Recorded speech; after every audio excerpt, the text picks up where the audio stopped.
What is psychology? Psychology is the study of the mind and behavior, according to the American Psychological Association. It is the study of the mind, how it works, and how it affects behavior.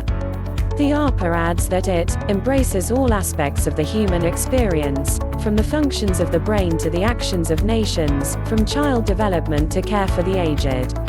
Psychologists and psychiatrists work together to help people with mental health conditions, but they are not quite the same. A psychologist treats a patient through psychotherapy, helping to relieve symptoms through behavioral change. The role of the psychiatrist, who is a medical doctor, focuses more on prescribing medication and other interventions to manage mental health conditions. Fast facts about psychology. Psychology is the study of behavior and the mind. There are different types of psychology, such as cognitive, forensic, social, and developmental psychology. A person with a condition that affects their mental health may benefit from assessment and treatment with a psychologist. A psychologist may offer treatment that focuses on behavioral adaptations. A psychiatrist is a medical doctor who is more likely to focus on medical management of mental health issues. The work of a psychologist can range from counseling individuals with anxiety to advising companies on how to build better teams. The mind is highly complex, and conditions that relate to it can be hard to treat. Thought processes, emotions, memories, dreams, perceptions, and so on cannot be seen physically, like a skin rash or heart defect. While physical signs of some mental health issues can be observed, such as the plaques that develop with Alzheimer's disease, many theories of psychology are based on observation of human behavior. A practicing psychologist will meet with patients, carry out assessments to find out what their concerns are and what is causing any difficulties, and recommend or provide treatment, for example, through counseling and psychotherapy. Psychologists may have other roles, too. They may carry out studies to advise health authorities and other bodies on social and other strategies, assess children who find it difficult to learn in school, give workshops on how to prevent bullying, work with recruitment teams in companies, and much more. Branches of psychology. There are different types of psychology that serve different purposes. There is no fixed way of classifying them, but here are some common types. Clinical psychology. Clinical psychology integrates science, theory, and practice in order to understand, predict and relieve problems with adjustment, disability, and discomfort. It promotes adaptation, adjustment, and personal development. A clinical psychologist concentrates on the intellectual, emotional, biological, psychological, social, and behavioral aspects of human performance throughout a person's life, across varying cultures and socioeconomic levels. Clinical psychology can help us to understand, prevent, and alleviate psychologically caused distress or dysfunction, and promote an individual's well-being and personal development. Psychological assessment and psychotherapy are central to the practice of clinical psychology, but clinical psychologists are often also involved in research, training, forensic testimony, and other areas. Cognitive psychology. Cognitive psychology investigates internal mental processes, such as problem solving, memory, learning, and language. It looks at how people think, perceive, communicate, remember, and learn. It is closely related to neuroscience, philosophy, and linguistics.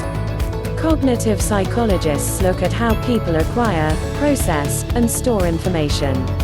Practical applications include how to improve memory, increase the accuracy of decision-making, or how to set up educational programs to boost learning. Developmental psychology. This is the scientific study of systematic psychological changes that a person experiences over the lifespan, often referred to as human development. It focuses not only on infants and young children but also teenagers, adults, and older people. Factors include motor skills, problem solving, moral understanding, acquiring language, emotions, personality, self-concept, and identity formation. It also looks at innate mental structures against learning through experience, or how a person's characteristics interact with environmental factors and how this impacts development. Developmental psychology overlaps with fields such as linguistics. Evolutionary psychology.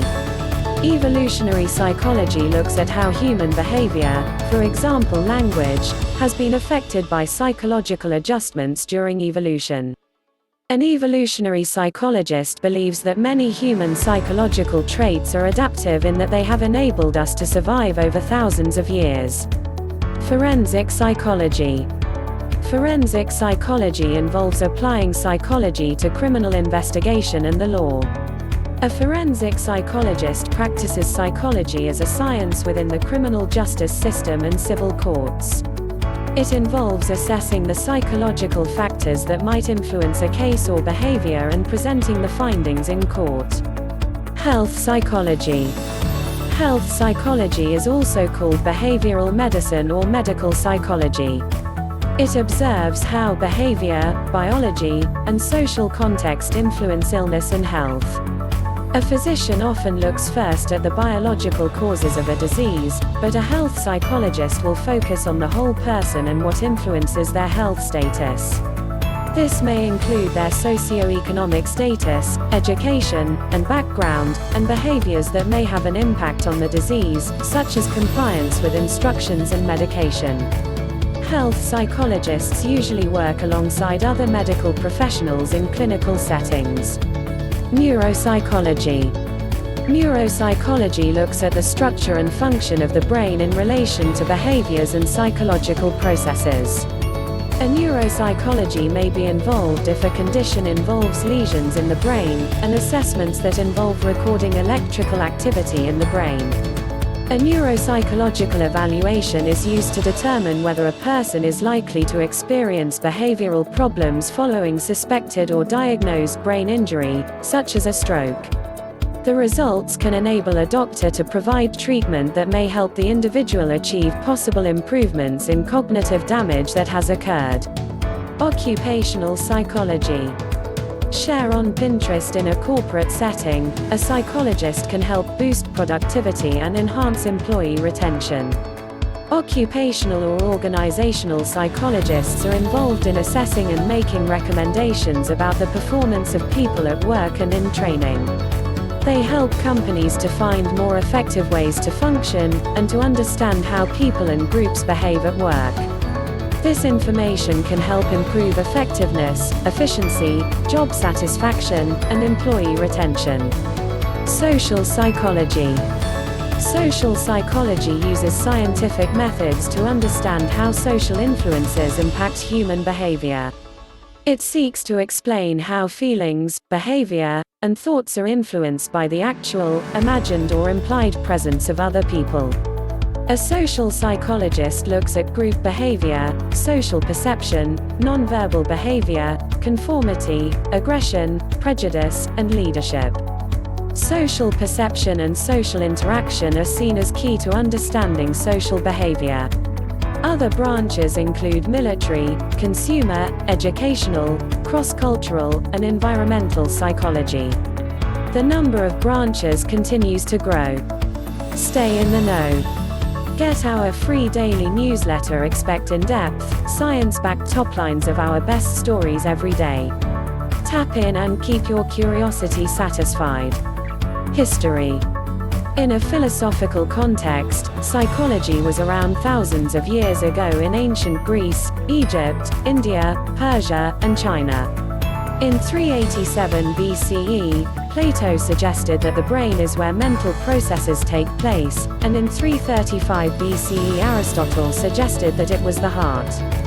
Avicenna, the famous Muslim doctor, born in 980 AD, studied and treated epilepsy, nightmares, and poor memory. The first hospitals treating psychiatric conditions were said to have been set up by Islamic doctors in medieval times.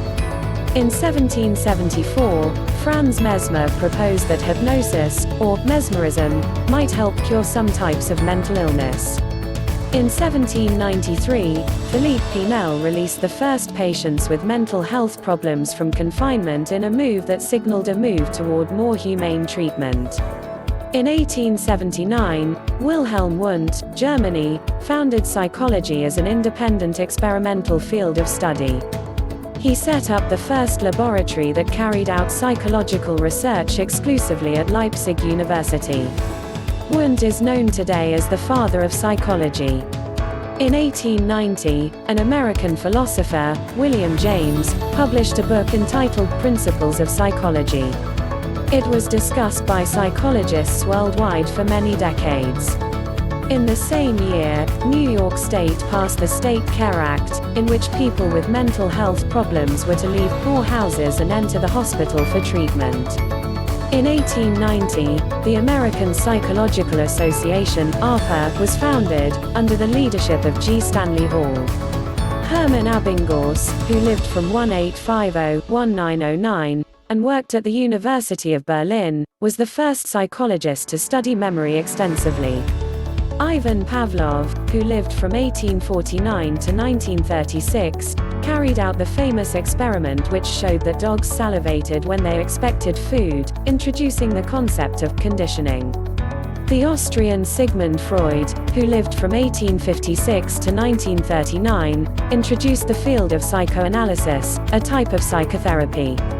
He used interpretive methods, introspection, and clinical observations to gain understanding of the mind. He focused on resolving unconscious conflict, mental distress, and psychopathology. Freud argued that the unconscious was responsible for most of people's thoughts and behavior, and for mental health problems. E. B. Titchener, an American, strongly believed in structuralism, which focuses on the question, what is consciousness? William James and John Dewey were strong believers in functionalism, which addressed the what is consciousness for. The debate between the functionalists and structuralists led to a rapid growth in interest in psychology in the United States and elsewhere, and the establishment of the first psychology laboratory in the U.S., at Johns Hopkins University. Psychology perspectives. 1. Behaviorist approach. Behaviorism, also known as behavioral psychology, is a theory of learning based on the idea that all behaviors are acquired through conditioning. Conditioning occurs through interaction with the environment. Behaviorists believe that our responses to environmental stimuli shape our actions. According to this school of thought, behavior can be studied in a systematic and observable manner regardless of internal mental states. Point 2. According to this perspective, only observable behavior should be considered. Cognitions, emotions, and moods are far too subjective. Strict behaviorists believe that any person can potentially be trained to perform any task, regardless of genetic background, personality traits, and internal thoughts within the limits of their physical capabilities. It only requires the right conditioning. A brief history of behaviorism. Behaviorism was formally established with the 1913 publication of John B. Watson's classic paper, Psychology as the Behaviorist Views It. 3. It is best summed up by the following quote from Watson, who is often considered the father of behaviorism. Give me a dozen healthy infants, well-formed, and my own specified world to bring them up in, and I'll guarantee to take anyone at random and train him to become any type of specialist I might select. Doctor, lawyer, artist, merchant chief, and, yes, even beggar, man and thief, regardless of his talents, penchants, tendencies, abilities, vocations, and race of his ancestors. Simply put, strict behaviorists believe that all behaviors are the result of experience. Any person, regardless of his or her background, can be trained to act in a particular manner given the right conditioning. From about 1920 through the mid-1950s, behaviorism grew to become the dominant school of thought in psychology. Some suggest that the popularity of behavioral psychology grew out of the desire to establish psychology as an objective and measurable science.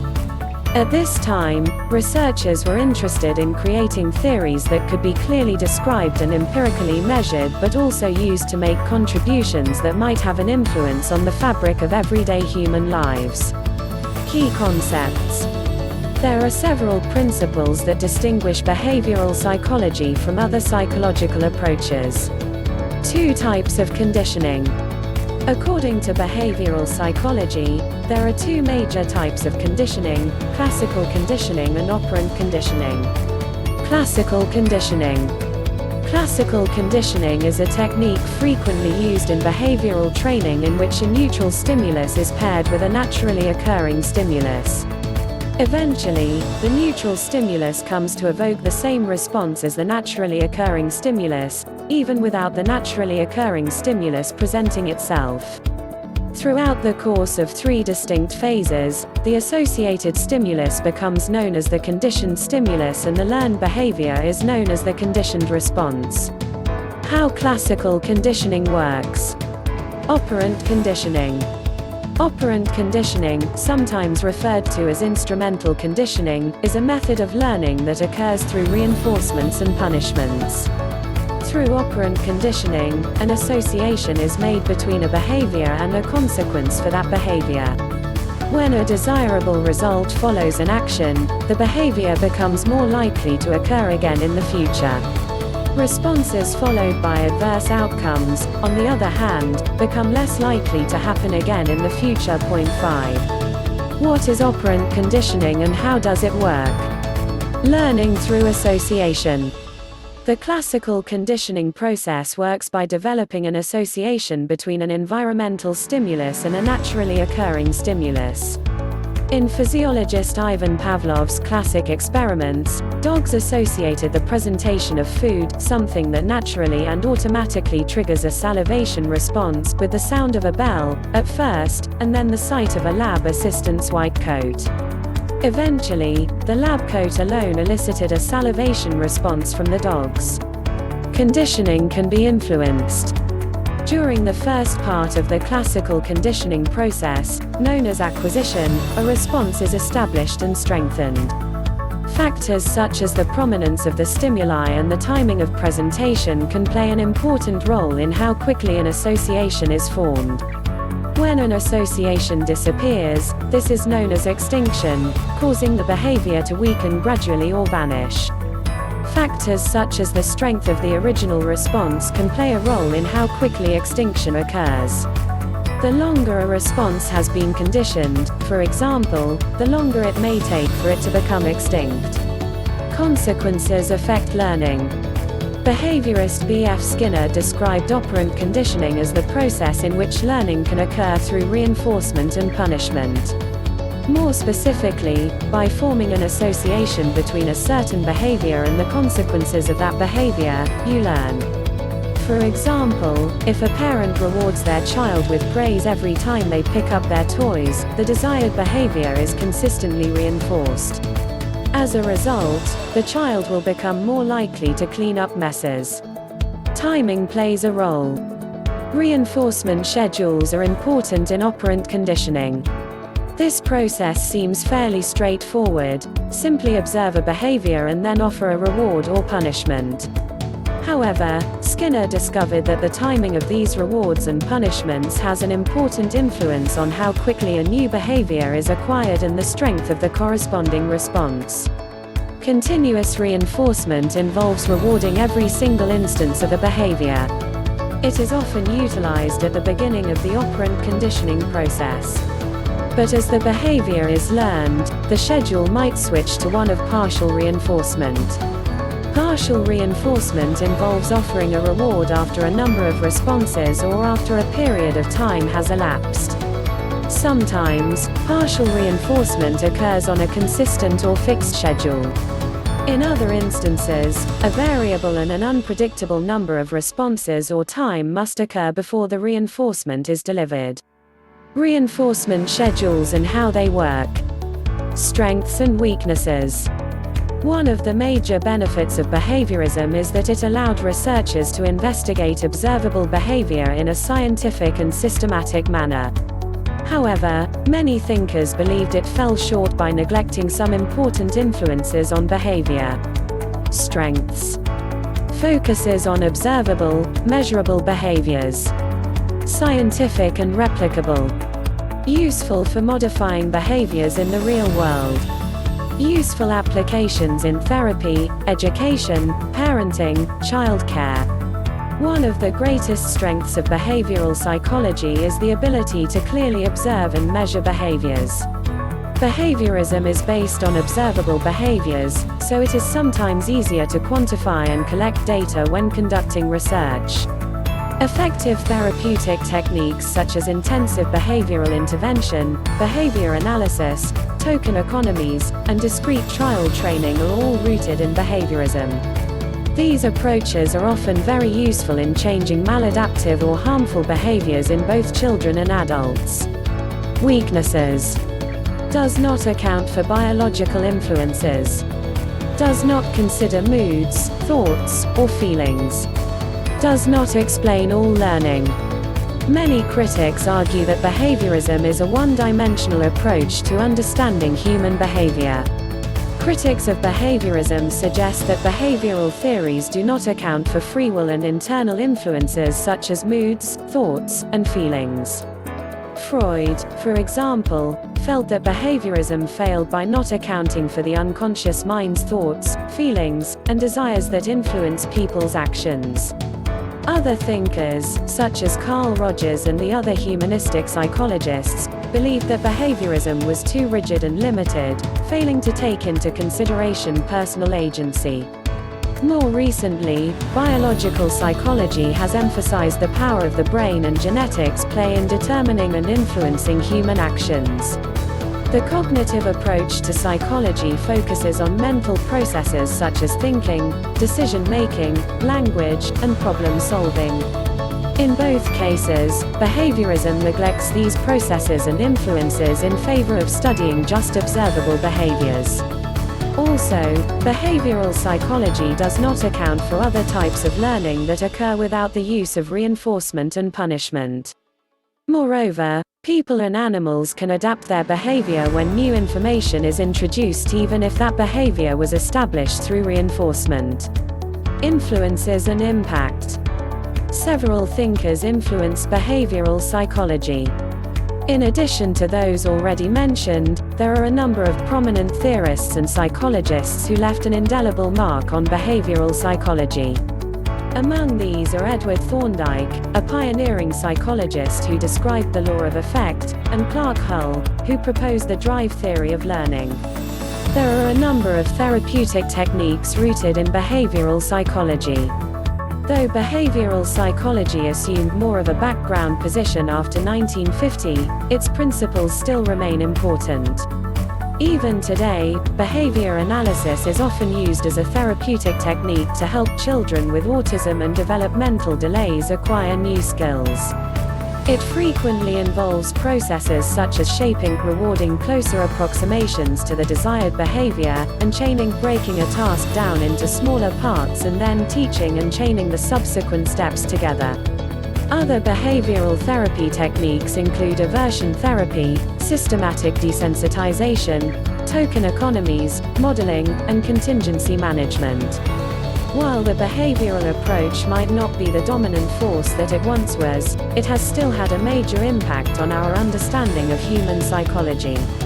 The conditioning process alone has been used to understand many different types of behaviors, ranging from how people learn to how language develops.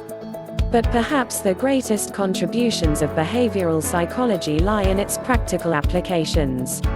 Its techniques can play a powerful role in modifying problematic behavior and encouraging more positive, helpful responses. Outside of psychology, parents, teachers, animal trainers, and many others make use of basic behavioral principles to help teach new behaviors and discourage unwanted ones. What is behavioral therapy? Behavioral therapy is a term used to describe a broad range of techniques used to change maladaptive behaviors. The goal is to reinforce desirable behaviors and eliminate unwanted ones. Behavioral therapy is rooted in the principles of behaviorism, a school of thought focused on the idea that we learn from our environment. Unlike some other types of therapy that are rooted in insight, such as psychoanalytic therapy and humanistic therapies, behavioral therapy is action-based. Because of this, behavioral therapy tends to be highly focused.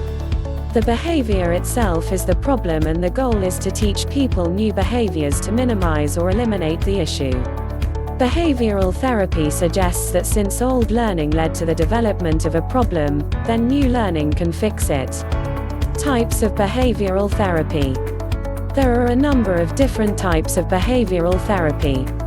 The type of therapy used can depend on a variety of factors, including the condition that is being treated and the severity of the symptoms.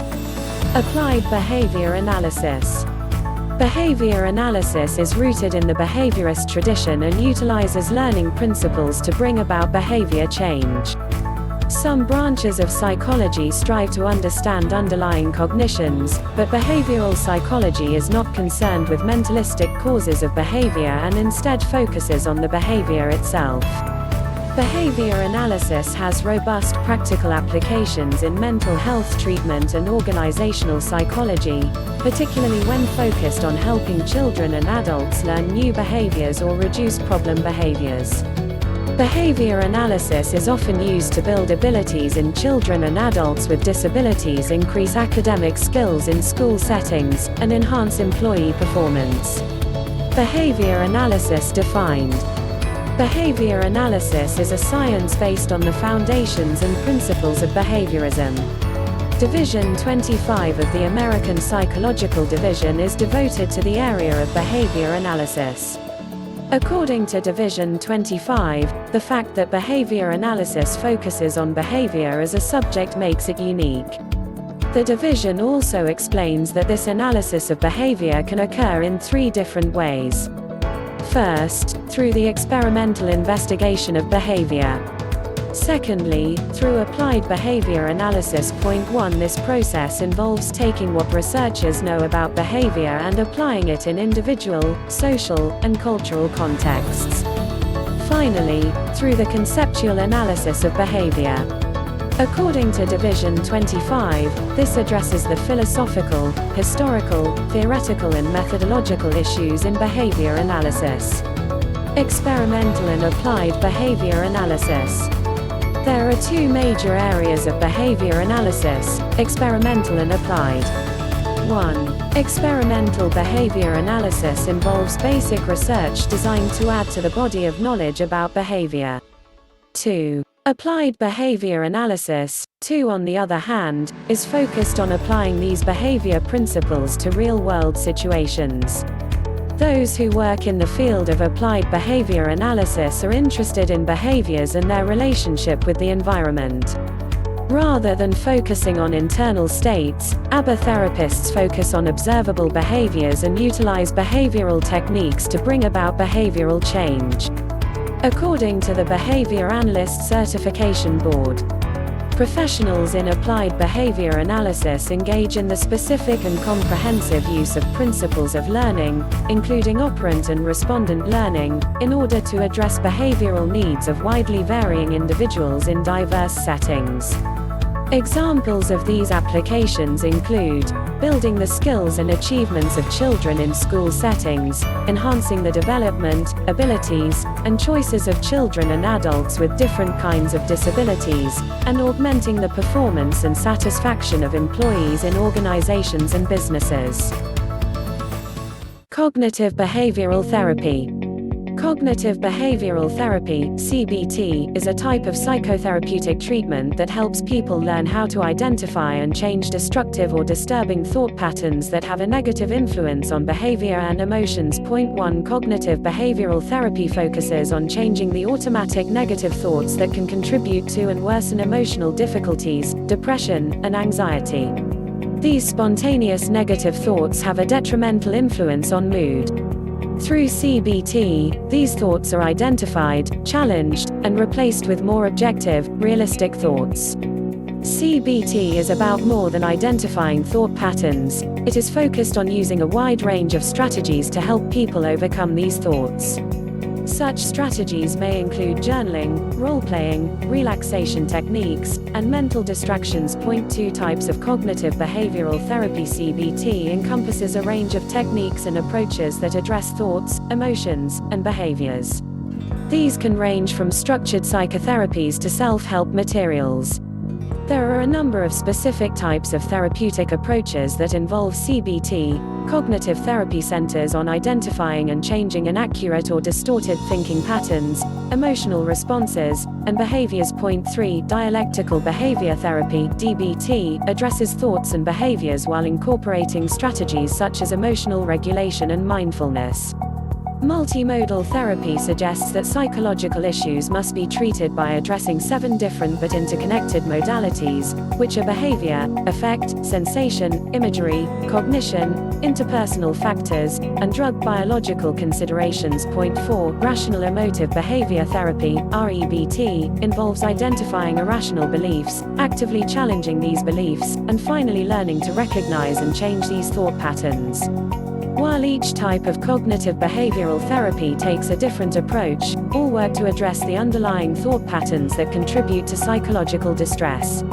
Use as cognitive behavior therapy can be effectively used as a short-term treatment centered on helping people with a very specific problem and teaching them to focus on present thoughts and beliefs. 1 CBT is used to treat a wide range of conditions including addictions, anger issues, anxiety. 2 Bipolar disorder, depression, eating disorders, panic attacks, personality disorders, phobias. 5 Problems with stress. Cognitive behavioral therapy is highly goal-oriented and focused, with the therapist taking a very active role.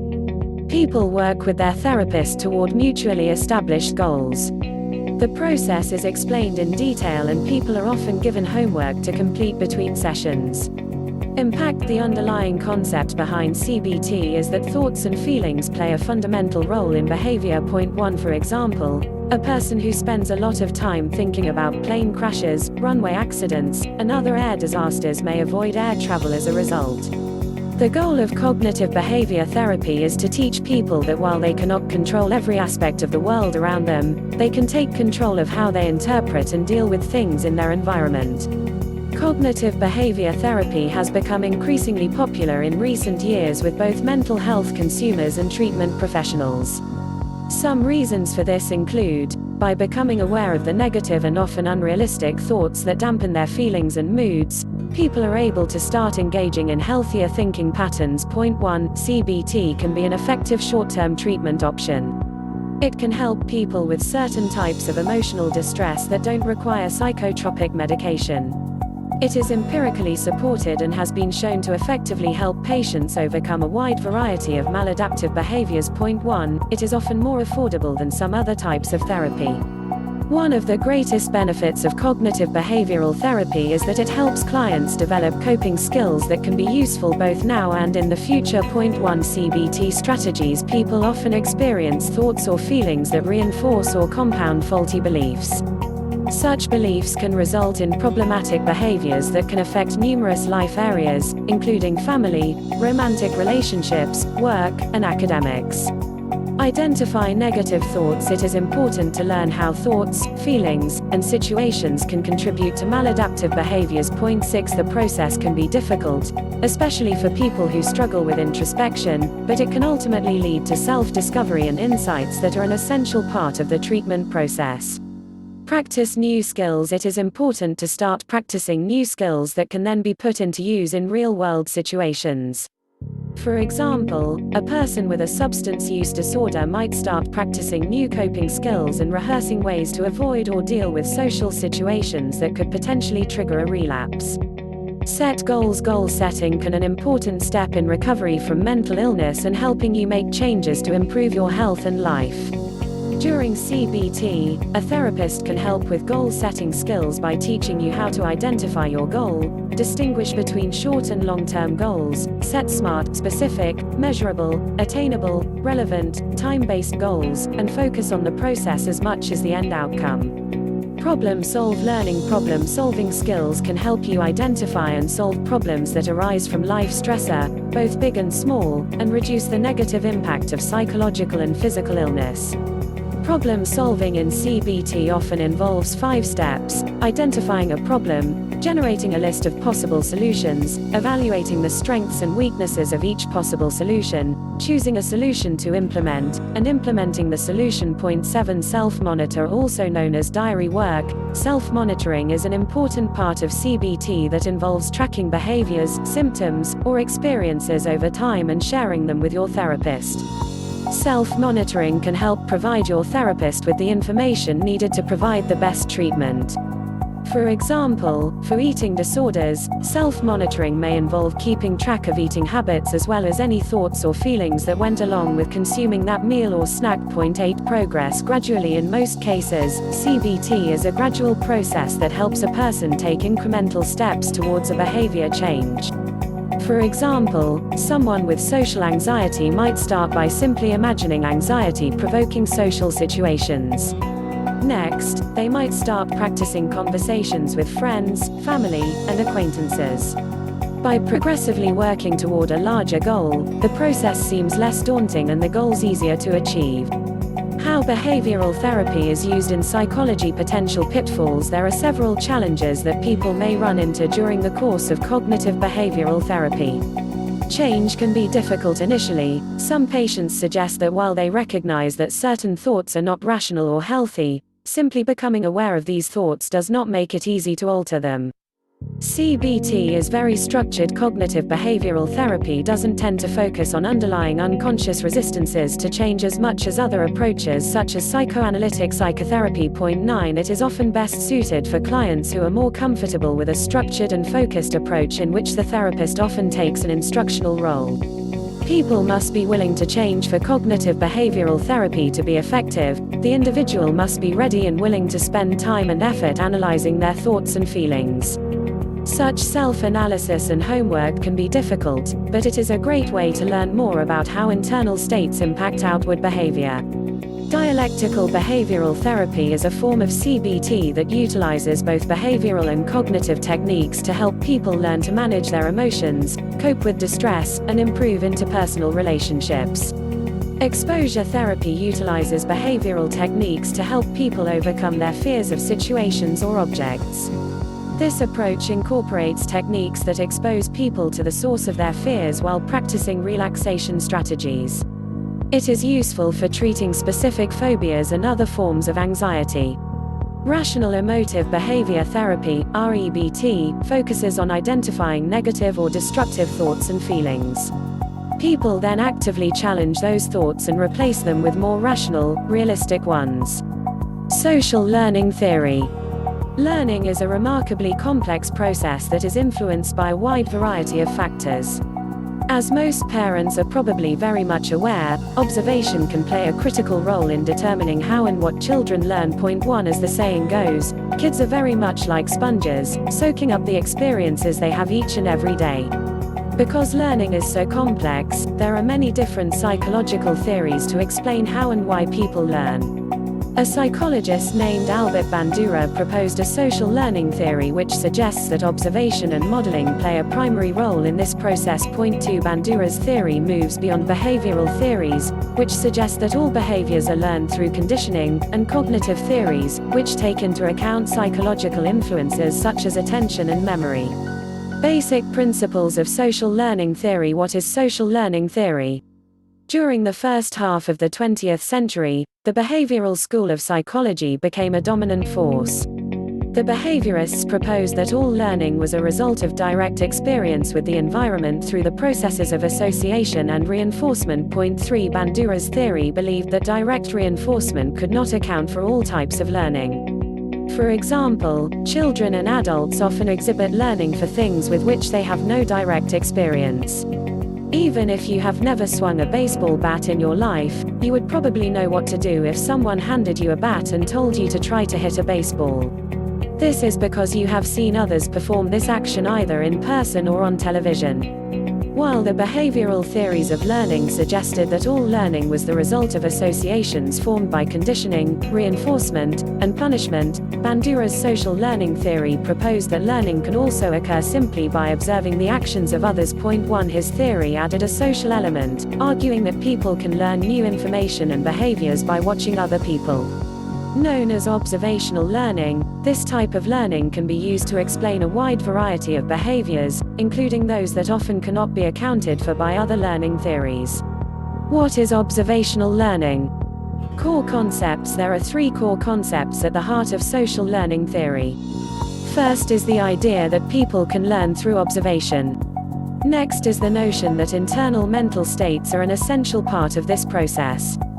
Finally, this theory recognizes that just because something has been learned, it does not mean that it will result in a change in behavior. Learning would be exceedingly laborious, not to mention hazardous, if people had to rely solely on the effects of their own actions to inform them what to do, Bandura explained in his 1977 book Social Learning Theory. 4. Bandura goes on to explain that, fortunately, most human behavior is learned observationally through modeling. From observing others, one forms an idea of how new behaviors are performed, and on later occasions, this coded information serves as a guide for action. Let's explore each of these concepts in greater depth. People can learn through observation. One of the best-known experiments in the history of psychology involved a doll named Bobo. Bandura demonstrated that children learn and imitate behaviors they have observed in other people. The children in Bandura's studies observed an adult acting violently toward a Bobo doll. When the children were later allowed to play in a room with the Bobo doll, they began to imitate the aggressive actions they had previously observed. 5. Bandura identified three basic models of observational learning: a live model, which involves an actual individual demonstrating or acting out a behavior; a symbolic model, which involves real or fictional characters displaying behaviors in books, films, television programs, or online media; a verbal instructional model, which involves descriptions and explanations of a behavior. As you can see, observational learning does not even necessarily require watching another person to engage in an activity. Hearing verbal instructions, such as listening to a podcast, can lead to learning. We can also learn by reading, hearing, or watching the actions of characters in books and films. 6. It is this type of observational learning that has become a lightning rod for controversy as parents and psychologists debate the impact that pop culture media has on kids. Many worry that kids can learn bad behaviors such as aggression from violent video games, movies, television programs, and online videos. Mental states are important to learning. Bandura noted that external, environmental reinforcement was not the only factor to influence learning and behavior. And he realized that reinforcement does not always come from outside sources. 1. Your own mental state and motivation play an important role in determining whether a behavior is learned or not.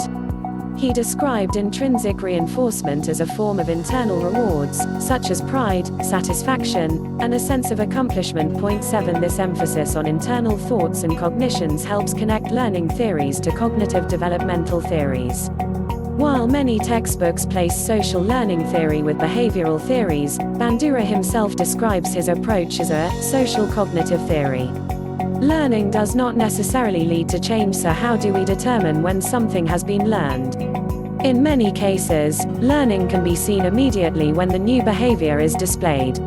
When you teach a child to ride a bicycle, you can quickly determine if learning has occurred by having the child ride his or her bike unassisted. But sometimes we are able to learn things even though that learning might not be immediately obvious. While behaviorists believed that learning led to a permanent change in behavior, observational learning demonstrates that people can learn new information without demonstrating new behaviors. 1. Key factors for success. It is important to note that not all observed behaviors are effectively learned. Why not? Factors involving both the model and the learner can play a role in whether social learning is successful. Certain requirements and steps must also be followed.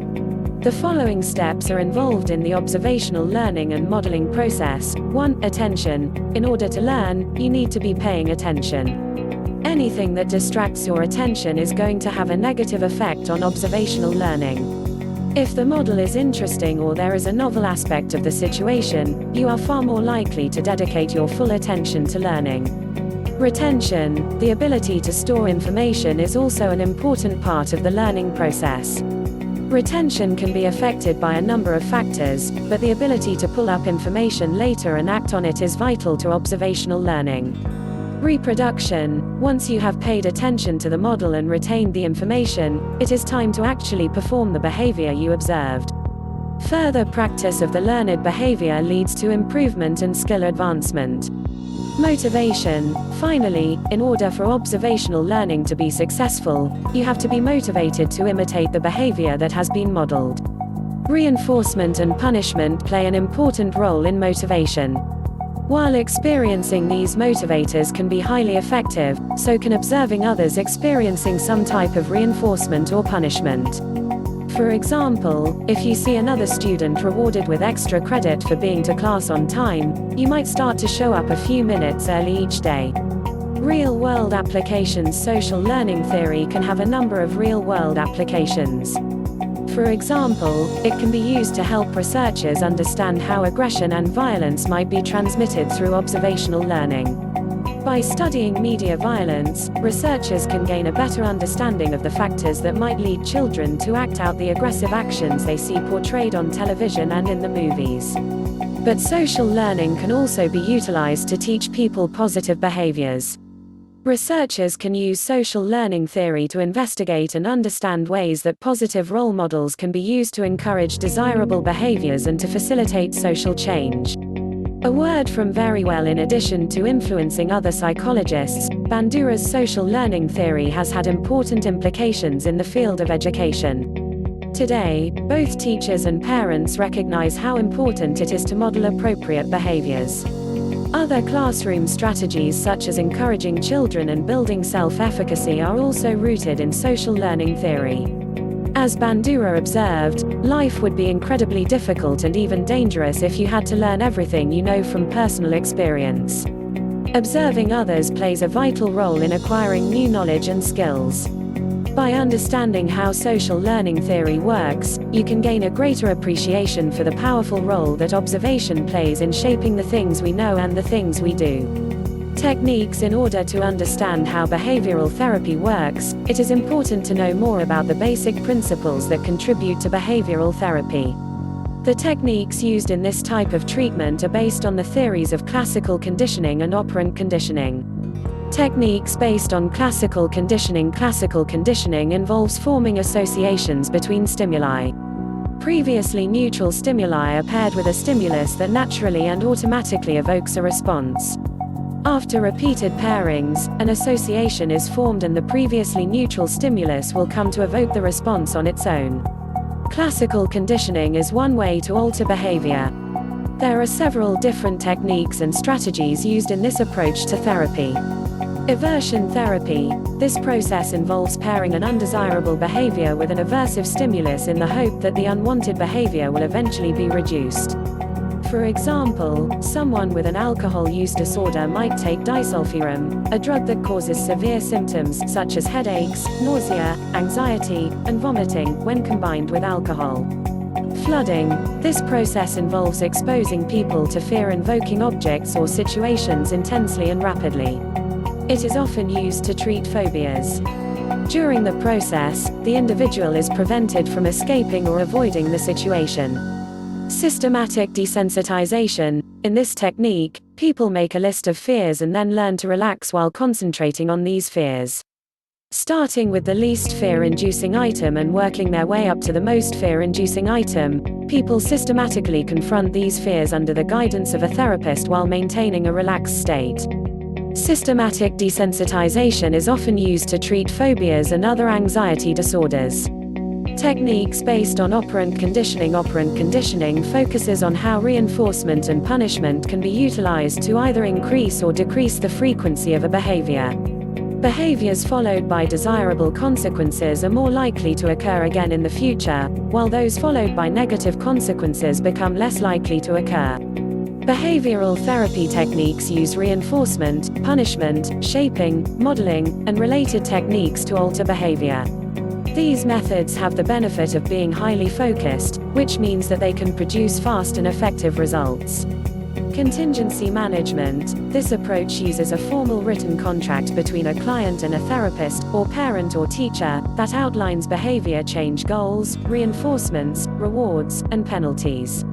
Contingency contracts can be very effective in producing behavior changes since the rules are spelled out clearly, preventing both parties from backing down on their promises. Extinction. Another way to produce behavior change is to stop reinforcing behavior in order to eliminate the response. Timeouts are a perfect example of the extinction process. During a timeout, a person is removed from a situation that provides reinforcement. By taking away what the person found rewarding, unwanted behavior is eventually extinguished. Modeling. This technique involves learning through observation and modeling the behavior of others. Rather than relying simply on reinforcement or punishment, modeling allows individuals to learn new skills or acceptable behaviors by watching someone else perform those desired skills. Token economies. This strategy relies on reinforcement to modify behavior. People are allowed to earn tokens that can be exchanged for special privileges or desired items. Parents and teachers often use token economies, allowing kids to earn tokens for engaging in preferred behaviors and lose tokens for undesirable behaviors. These tokens can then be traded for rewards such as candy, toys, or extra time playing with a favorite toy.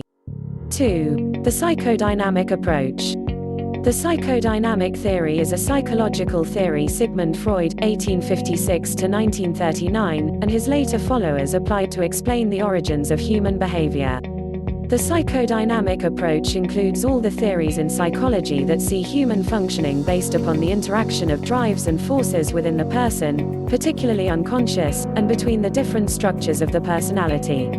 Sigmund Freud's psychoanalysis was the original psychodynamic theory, but the psychodynamic approach as a whole includes all theories that were based on his ideas, e.g., Carl Jung 1912, Melanie Klein 1921, Alfred Adler 1927, Anna Freud 1936, and Erik Erikson 1950.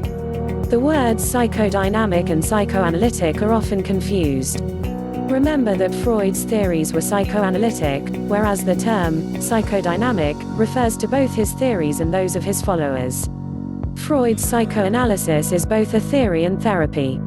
Sigmund Freud, writing between the 1890s and the 1930s, developed a collection of theories which have formed the basis of the psychodynamic approach to psychology. His theories are clinically derived, i.e., based on what his patients told him during therapy.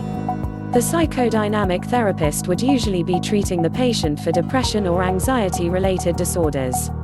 Basic assumptions: our behavior and feelings are powerfully affected by unconscious motives. The unconscious mind comprises mental processes that are inaccessible to consciousness but that influence judgments, feelings, or behavior. Wilson, 2002. According to Freud, 1915, the unconscious mind is the primary source of human behavior. Like an iceberg, the most important part of the mind is the part you cannot see. Our feelings, motives, and decisions are actually powerfully influenced by our past experiences, and stored in the unconscious. Our behavior and feelings as adults, including psychological problems, are rooted in our childhood experiences. Psychodynamic theory states that events in our childhood have a great influence on our adult lives, shaping our personality. Events that occur in childhood can remain in the unconscious, and cause problems as adults. Personality is shaped as the drives are modified by different conflicts at different times in childhood during psychosexual development. All behavior has a cause, usually unconscious, even slips of the tongue. Therefore all behavior is determined. Psychodynamic theory is strongly determinist as it views our behavior as caused entirely by unconscious factors over which we have no control. Unconscious thoughts and feelings can transfer to the conscious mind in the form of parapraxis, popularly known as Freudian slips or slips of the tongue. We reveal what is really on our mind by saying something we didn't mean to. Freud believed that slips of the tongue provided an insight into the unconscious mind and that there were no accidents. Every behavior, including slips of the tongue, was significant, i.e., all behavior is determined. Personality is made up of three parts, i.e., tripartite the id, ego, and superego. The id is the primitive and instinctive component of personality. It consists of all the inherited, i.e., biological, components of personality present at birth, including the sex, life, instinct, eros, which contains the libido, and the aggressive death instinct, thanatos. The ego develops in order to mediate between the unrealistic id and the external real world. It is the decision-making component of personality. The superego incorporates the values and morals of society which are learned from one's parents and others. Parts of the unconscious mind, the id and superego, are in constant conflict with the conscious part of the mind, the ego. This conflict creates anxiety, which could be dealt with by the ego's use of defense mechanisms. 3. Humanistic approach. Humanistic, humanism and humanist are terms in psychology relating to an approach which studies the whole person, and the uniqueness of each individual. Essentially, these terms refer to the same approach in psychology. The humanistic approach in psychology developed as a rebellion against what some psychologists saw as the limitations of the behaviorist and psychodynamic psychology. The humanistic approach is thus often called the third force in psychology after psychoanalysis and behaviorism, Maslow, 1968. Humanism rejected the assumptions of the behaviorist perspective, which is characterized as deterministic, focused on reinforcement of stimulus-response behavior and heavily dependent on animal research. Humanistic psychology also rejected the psychodynamic approach because it is also deterministic, with unconscious irrational and instinctive forces determining human thought and behavior. Both behaviorism and psychoanalysis are regarded as dehumanizing by humanistic psychologists. Humanistic psychology expanded its influence throughout the 1970s and the 1980s. Its impact can be understood in terms of three major areas. 1. It offered a new set of values for approaching an understanding of human nature and the human condition. 2. It offered an expanded horizon of methods of inquiry in the study of human behavior. 3. It offered a broader range of more effective methods in the professional practice of psychotherapy. Basic assumptions. Humanistic psychology begins with the existential assumptions that people have free will. Personal agency is the humanistic term for the exercise of free will. Personal agency refers to the choices we make in life, the paths we go down and their consequences. People are basically good, and have an innate need to make themselves and the world better. The humanistic approach emphasizes the personal worth of the individual, the centrality of human values, and the creative, active nature of human beings. The approach is optimistic and focuses on the noble human capacity to overcome hardship, pain and despair.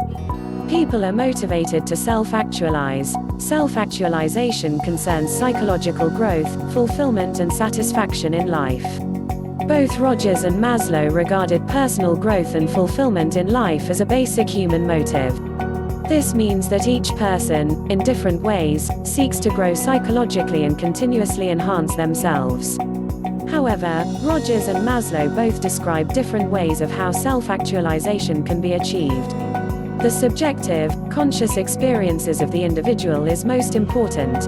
Humanistic psychologists argue that objective reality is less important than a person's subjective perception and understanding of the world. Sometimes the humanistic approach is called phenomenological. This means that personality is studied from the point of view of the individual's subjective experience. For Rogers, the focus of psychology is not behavior, Skinner, the unconscious, Freud, thinking, Wundt, or the human brain, but how individuals perceive and interpret events. Rogers is therefore important because he redirected psychology towards the study of the self. Humanism rejects scientific methodology. Rogers and Maslow placed little value on scientific psychology, especially the use of the psychology laboratory to investigate both human and animal behavior. Humanism rejects scientific methodology like experiments and typically uses qualitative research methods. For example, diary accounts, open-ended questionnaires, unstructured interviews and unstructured observations. Qualitative research is useful for studies at the individual level, and to find out, in depth, the ways in which people think or feel, e.g. case studies. The way to really understand other people is to sit down and talk with them, share their experiences and be open to their feelings. Humanism rejected comparative psychology, the study of animals, because it does not tell us anything about the unique properties of human beings. Humanism views human beings as fundamentally different from other animals, mainly because humans are conscious beings capable of thought, reason and language. For humanistic psychologists, research on animals, such as rats, pigeons, or monkeys, held little value. Research on such animals can tell us, so they argued, very little about human thought, behavior and experience. 4. Cognitive psychology. Cognitive psychology is the scientific study of the mind as an information processor. Cognitive psychologists try to build up cognitive models of the information processing that goes on inside people's minds, including perception, attention, language, memory, thinking, and consciousness. Cognitive psychology became of great importance in the mid-1950s. Several factors were important in this. 1. Dissatisfaction with the behaviorist approach in its simple emphasis on external behavior rather than internal processes. 2. The development of better experimental methods. 3. Comparison between human and computer processing of information. The emphasis of psychology shifted away from the study of conditioned behavior and psychoanalytical notions about the study of the mind, towards the understanding of human information processing, using strict and rigorous laboratory investigation. Basic assumptions: mediational processes occur between stimulus and response. Behaviorists rejected the idea of studying the mind because internal mental processes cannot be observed and objectively measured. However, cognitive psychologists regard it as essential to look at the mental processes of an organism and how these influence behavior. Instead of the simple stimulus-response links proposed by behaviorism, the mediational processes of the organism are important to understand. Without this understanding, psychologists cannot have a complete understanding of behavior. Psychology should be seen as a science. Cognitive psychologists follow the example of the behaviorists in preferring objective, controlled, scientific methods for investigating behavior. They use the results of their investigations as the basis for making inferences about mental processes. Humans are information processors. Information processing in humans resembles that in computers, and is based on transforming information, storing information and retrieving information from memory. Information processing models of cognitive processes such as memory and attention assume that mental processes follow a clear sequence. For example, input processes are concerned with the analysis of the stimuli. Storage processes cover everything that happens to stimuli internally in the brain and can include coding and manipulation of the stimuli. Output processes are responsible for preparing an appropriate response to a stimulus. Information processing, the cognitive approach, began to revolutionize psychology in the late 1950s and early 1960s, to become the dominant approach, i.e., perspective, in psychology by the late 1970s. Interest in mental processes had been gradually restored through the work of Piaget and Tolman. Tolman was a soft behaviorist. His book Purposive Behavior in Animals and Man in 1932 described research which behaviorism found difficult to explain. The behaviorist's view had been that learning took place as a result of associations between stimuli and responses. However, Tolman suggested that learning was based on the relationships which formed amongst stimuli. He referred to these relationships as cognitive maps. But it was the arrival of the computer that gave cognitive psychology the terminology and metaphor it needed to investigate the human mind. The start of the use of computers allowed psychologists to try to understand the complexities of human cognition by comparing it with something simpler and better understood, i.e., an artificial system such as a computer.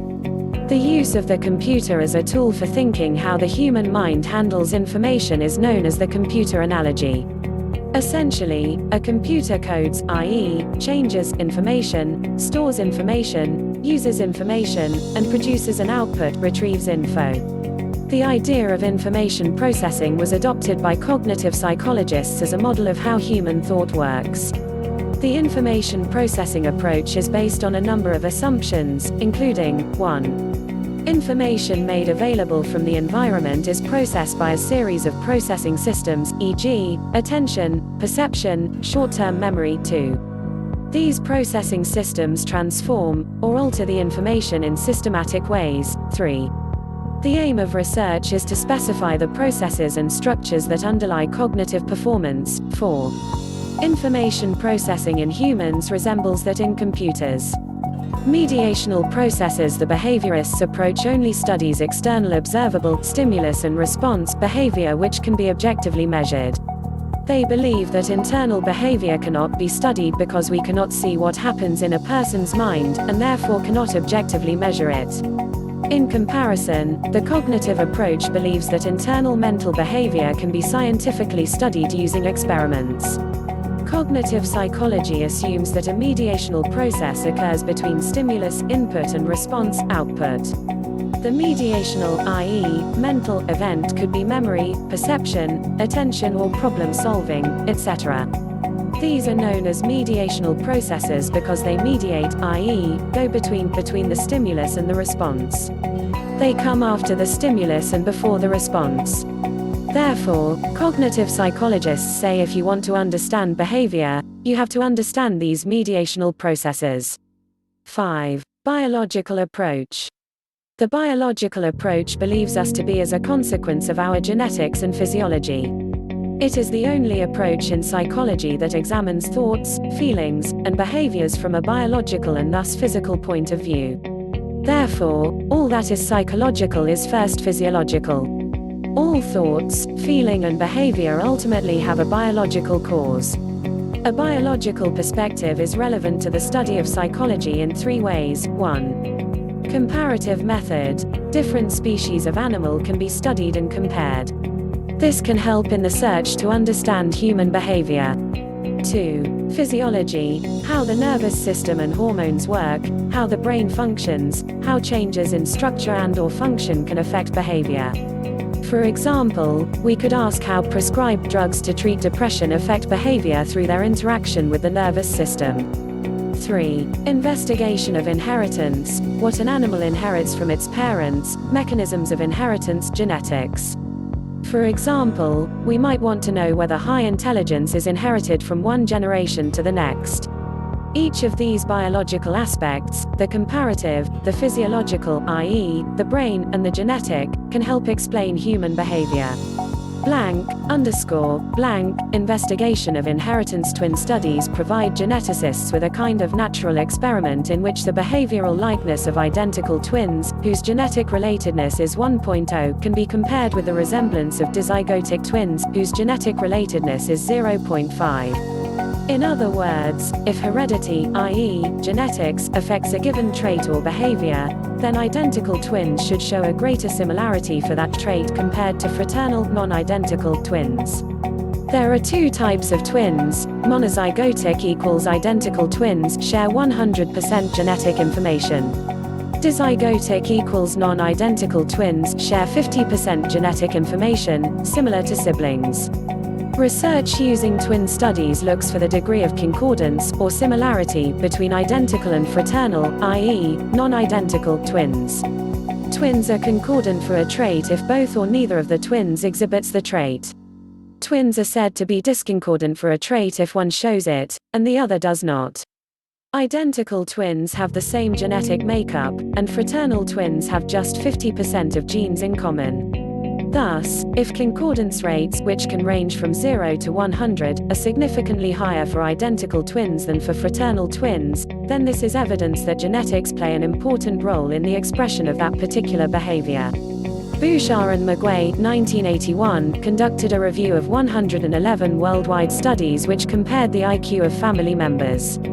The correlation figures below represent the average degree of similarity between the 2 people. The higher the similarity, the more similar the IQ scores. Identical twins raised together equals 0.86 correlation. Identical twins raised apart equals 0.72, non-identical twins reared together equals 0.60, siblings reared together equals 0.47, siblings reared apart equals 0.24, cousins equals 0.15. However, there are methodological flaws which reduce the validity of twin studies. For example, Bouchard and McGuay included many poorly performed and biased studies in their meta-analysis.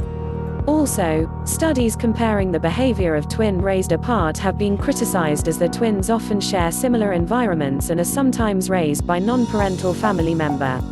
Blank methods of studying the brain. It is important to appreciate that the human brain is an extremely complicated piece of biological machinery. Scientists have only just scratched the surface of understanding the many functions of the workings of the human brain. The brain can influence many types of behavior. In addition to studying brain-damaged patients, we can find out about the working of the brain in 3 other ways. Children begin to plan activities, make up games, and initiate activities with others. If given this opportunity, children develop a sense of initiative and feel secure in their ability to lead others and make decisions. 1. Neurosurgery. We know so little about the brain, and its functions are so closely integrated that brain surgery is usually only attempted as a last resort. HM suffered such devastating epileptic fits that in the end a surgical technique that had never been used before was tried out. This technique cured his epilepsy, but in the process the hippocampus had to be removed. This is part of the limbic system in the middle of the brain. Afterwards, HM was left with severe anterograde amnesia, i.e., he could remember what happened to him in his life up to when he had the operation, but he couldn't remember anything new. So now we know the hippocampus is involved in memory. 2. Electroencephalograms (EEGs). This is a way of recording the electrical activity of the brain. It doesn't hurt, and it isn't dangerous. Electrodes are attached to the scalp and brain waves can be traced.